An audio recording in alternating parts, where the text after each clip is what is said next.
Jamaah sekalian yang dimuliakan Allah Subhanahu wa taala, kita lanjutkan kajian kita pada pertemuan yang lalu.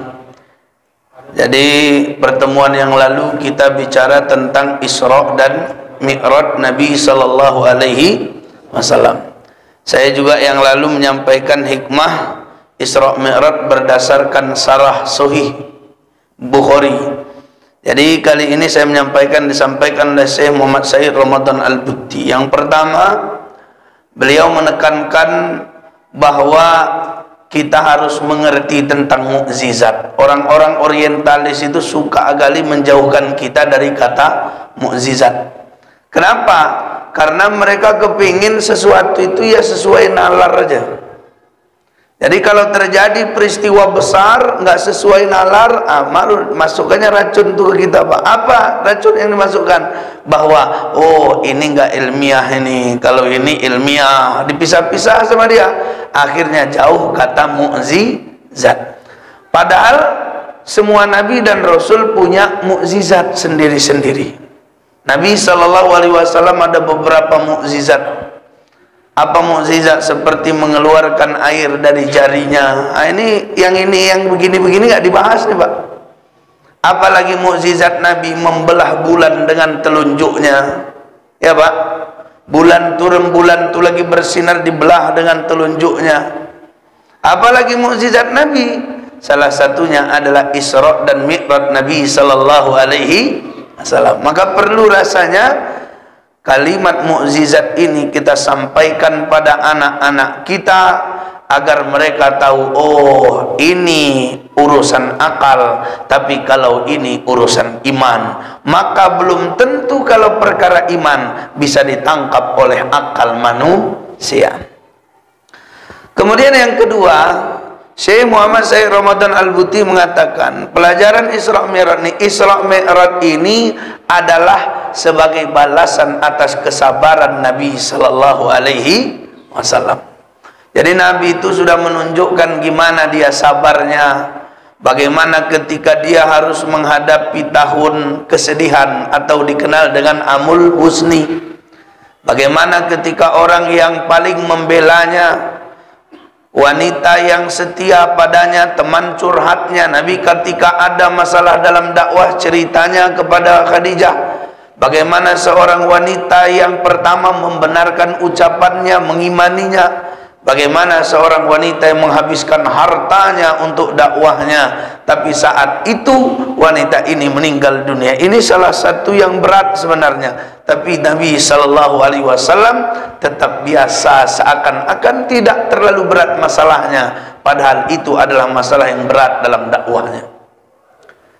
Yang kedua, Nabi sallallahu alaihi wasallam kehilangan paman yang paling membela. Jadi kita tahu, Pak, paman Nabi yang paling membela dia siapa? Abu Talib. Kenapa paling membela? Karena dia selalu mengatakan kemana-mana, huwa bani, huwa bani, huwa bani, dia anakku, dia anakku, dia anakku. Jadi dia tidak membedakan anaknya dengan anak saudaranya, yaitu Nabi Muhammad sallallahu alaihi wasallam. Bahkan kalau kita lihat sejarahnya secara lengkap, bagaimana seorang nabi tidak kenal siapa bapaknya. Kenapa? Karena mata abuhu Abdullah wa ummuhu amilun bihi li syahraini. Karena ayahnya sendiri Abdullah meninggal dunia padahal dia masih 2 bulan dalam kandungan ibunya, belum ditiup ruh ke dalam tuh, tapi ayahnya sudah meninggal. Ketika masih kecil, dia masih namanya anak kecil, Pak, masih hidup bersama ibu susu, hidup bersama mama juga sebentar, bersama kakek sebentar. Lamanya sama siapa? Sama paman paling membela, Abu Talib, dia dipanggil namanya. Jadi pamannya Abu Talib ini li syiddati mahabbatihi alaihi wa syafaqatihi alaihi. Dia begitu menyayangi Nabi secara mendalam, dan dia juga begitu kasihan pada kehidupan Nabi, sehingga kemana-mana dia katakan huwa bani, dia adalah anakku. Maka dalam periode dakwah yang sangat ini, detik-detik mengerikan dakwah, karena saat itu bagaimana Abu Talib melindungi Nabi dengan benteng-benteng Bani Hashim. Bagaimana pada saat itu dia katakan, wahai anakku Muhammad, biarlah aku yang tidur di atas tempat tidurmu, kau jangan tidur di atas tempat tidurmu. Kenapa rupanya? Karena aku khawatir akan ada orang diutus menembakkan panah kepadamu, sementara engkau tidak akan sanggup menahannya, biar aku yang menahannya. Begitulah dia rela berkorban demi Nabi sallallahu alaihi wasallam. Tapi kesedihan yang dialami Nabi bukan sekedar itu, tapi karena pamannya meninggal tidak mengucapkan kalimat syahadat. Ini yang berat, Pak. Kalau meninggalnya nggak apa-apa, tapi dia tidak sempat mengucapkan syahadat. Sementara Nabi kalau bilang, siapa bapakmu? Yang terbayang dia Abu Thalib. Diajaknya, wahai pamanku, ucapkanlah syahadat. Kata pamannya, kalaulah tidak karena takut jadi olok-olokan mereka, maka engkau akan menemuiku bersama ajaranmu yang benar ini. Berarti pamannya sebenarnya membenarkan apa yang dibawa, tapi karena takut jadi bahan ledek segala macam, maka kemudian dia bertahan sampai akhir hayatnya. Jamaah sekalian yang dimuliakan Allah, ternyata dalam peristiwa ini Nabi sedih, tapi sedihnya tidak menghalangi dakwahnya. Kita kan kalau sedih mau merajuk, ya kan Pak? Mau merajuk kan?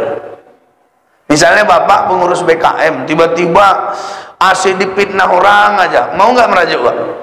Aku urus aja sendiri, capek ngurus masjid nih. Mau nggak gitu Pak? Mau.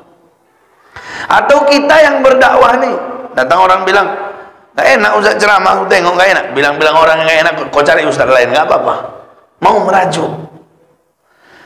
Tapi Nabi Shallallahu Alaihi Wasallam di saat genting begitu, semua yang selama ini melindunginya seakan hilang Pak. Tapi Nabi nggak merajuk pada Allah, dakwah. Tapi memang suasana dakwahnya beda. Kenapa? Karena tidak selancar ada paman dan istrinya. Orang-orang Mekah memang nggak terlalu kasar kepada Nabi Pak. Tapi mereka sudah berani menaburkan tanah di rambut Nabi, meludahi Nabi. Udah berani orang itu. Kenapa? Karena nggak ada pamannya. Maka pada saat itu Nabi Shallallahu Alaihi Wasallam menunjukkan ketegarannya. Sama dengan kajian-kajian yang lalu, ternyata ketika Nabi Shallallahu Alaihi Wasallam di suasana begini, dia tetap memaksakan dakwah walaupun harus keluar dari kota Mekah. Itu ke Taif yang lalu. Pergi ke Taif, jaraknya jauh Pak Ustaz, jauh lah ke Taif tuh. Bapak yang udah berangkat ke sana tahulah bagaimana keadaan di sana. Berapa jam agar sampai ke tempat itu kalau sekarang naik mobil Pak ya? Antara 80 ke 100 km. Maka pada saat itu Nabi sampai ke sana itu penuh perjuangan, sesak dadani sebenarnya kalau bagi kita Pak, karena kehilangan orang tercinta. Tapi Nabi tetap semangat dalam dakwahnya. Maka benarlah kata Allah, alam nashrah laka sadrak. Jadi memang Allah sudah melapangkan dada Nabi. Ketika Nabi sabar dakwah, rupanya bukan dihibur Nabi di Taif, tapi dilempari. Ketika dilempari, Nabi juga tetap sabar ya kan Pak.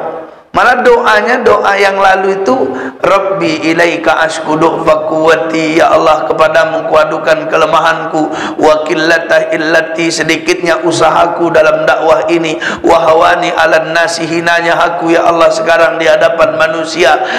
Ya arhamar rahimin, anta rabbil mustad'afin, engkau adalah Tuhannya orang-orang lemah. Anta rabbi, engkau adalah Tuhanku. Ila man takilni, kemana aku sesudah ini akan engkau perintahkan ya Allah. Apakah ke tempat yang dekat tapi mereka menolakku, atau ke tempat yang jauh tapi mereka mencelakakanku? Ini kan luar biasa nih Pak. Tapi ketika datang malaikat menawarkan azab, malah dia tolak. Gak kebayang kalau Nabi Nuh alaihissalam. Nabi Nuh pernah berdoa, Rabbi la tadhar alal ardi minal kafirina dayyara. Ya Allah, jangan sisakan satu orang kafir pun di atas muka bumi.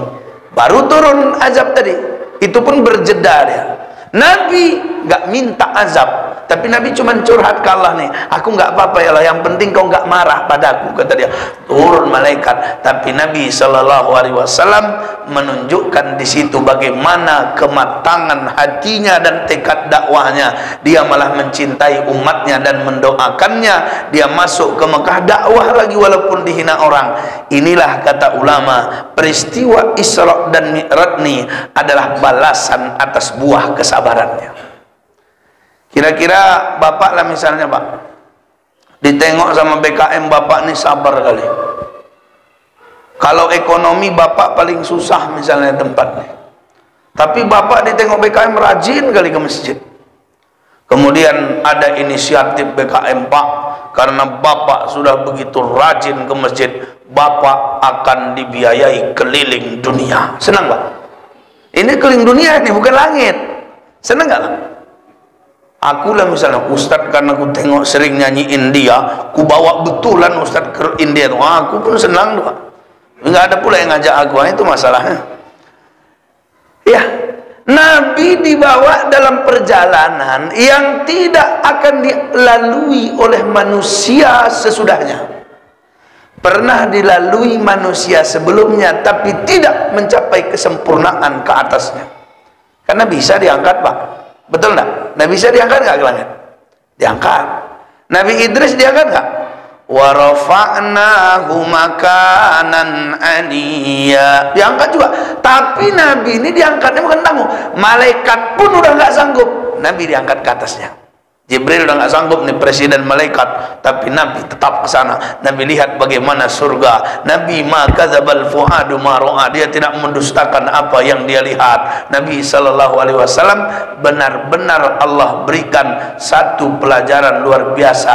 Karena apa? Karena dia tunjukkan kesabarannya. Jadi ada balasan sementara bagi orang-orang yang sabar di dunia ini, walaupun nanti ada balasan di akhirat padanya. Kemudian yang berikutnya, kata Syekh Muhammad Sayyid Ramadan Al-Buti, pelajaran dari terjadinya Isra Mi'raj ini, Nabi SAW dibawa oleh dibawa oleh buruk ini kemana? Minal Masjidil Harami ilal Masjidil Aqsa. Dari Masjidil Haram di kota Makkah ke Masjidil Aqsa di Palestina. Itu membuktikan tentang kedudukan Baitul Maqdis di Palestina.